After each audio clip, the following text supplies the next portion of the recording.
Fire bombings, shopping centre brawls, home invasions and gangland shootings.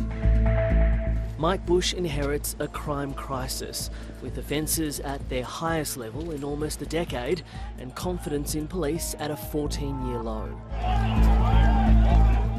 Chief Commissioner, thank you for joining the ABC. Do you accept Victorians feel less safe?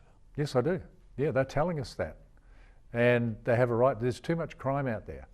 And that's why putting a prevention focus, a real victim focus on how we police is so important. What will be the first concrete change the public will see under you, not behind closed doors, but on the streets? There's something that stops our people from being out there, and that's the bureaucracy that we've placed on them. And it's also the lack of technology they've got to enable them to be in the field, in the community more often.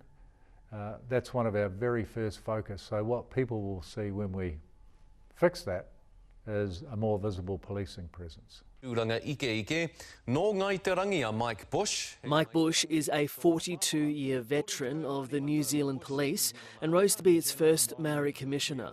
He was in the top job when an Australian man gunned down 51 people, the deadliest attack in the country's history. He also implemented a landmark crime prevention model, giving frontline police more discretion to keep low-level and first-time offenders out of the justice system through diversions and warnings. We are right now considering our whole policing approach.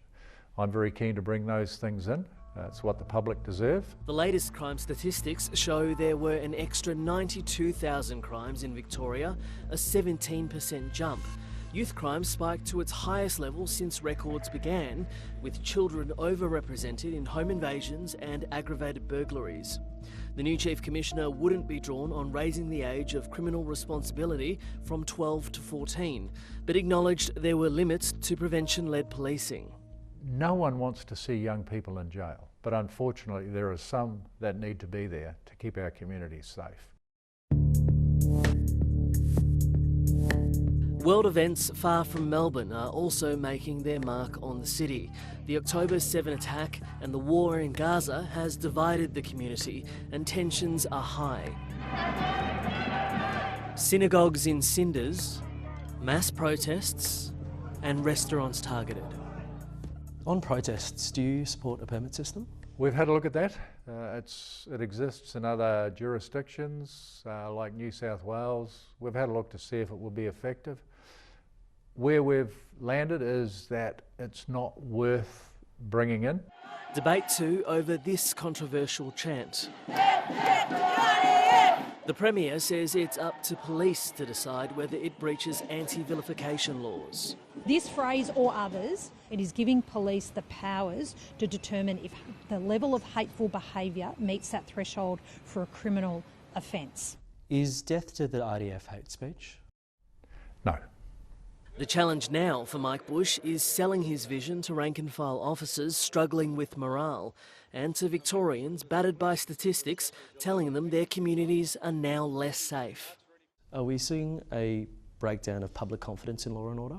The data would definitely say that, and we've got to accept what the data tells us. And what we need to do is our policing must be excellent, so we must be operationally excellent, whether we're preventing crime, responding to crime, investigating crime, resolving crime. Commissioner, thank you so much for joining the ABC. Thank you for the opportunity.